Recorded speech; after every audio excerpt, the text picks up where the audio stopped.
আপনি তো আজকে উড়াবেন আর্জেন্টিনার পতাকা, ব্রাজিলের পতাকা, ফ্রান্স আর স্পেনের পতাকা। ইসলামের কালিমা, ইসলামের পতাকা উড়ানোর সময় কোথায় আপনার?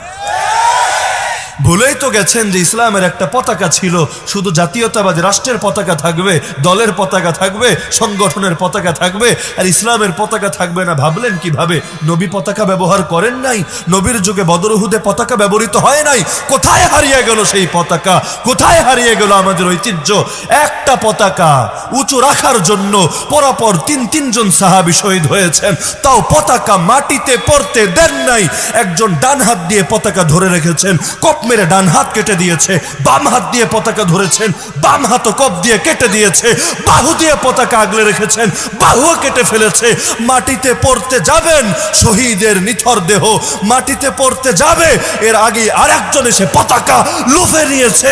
জান দিব তবু পতাকা তো দিতে পারি না। এমন এক ইতিহাস ছিল আমাদের। কোথায় সেই পতাকা? কোথায় সেই হাত? এখন এই হাতগুলো দিয়েই আমরা পতাকা উড়াই, তবে আল্লাহর পতাকা না, ইসলামের পতাকা না, নবীর পতাকা না, মুসলিম কান্ট্রির পতাকাও না, কাফেরদের পতাকা। নাউযুবিল্লাহ মিন যালিক। তারাই নাকি আমাদের হিরো, তারাই নাকি আমাদের বীর। ইয়া আসাফা, ইয়া হাসরাতা। কত জঘন্য এই দৃশ্য! মুসলিম বীরদের নাম মুখে উচ্চারণ করতেও ভয় পায়। অনেকের প্যান্ট ভিজে যাবে মুসলমান বীরদের নাম উচ্চারণ করতে, যারা ইসলামের পতাকা সমুন্নত রাখার জন্য নিজেকে ফেদা করে দিয়েছে, যারা কোরআনের শাসন ফিরানোর জন্য নিজেকে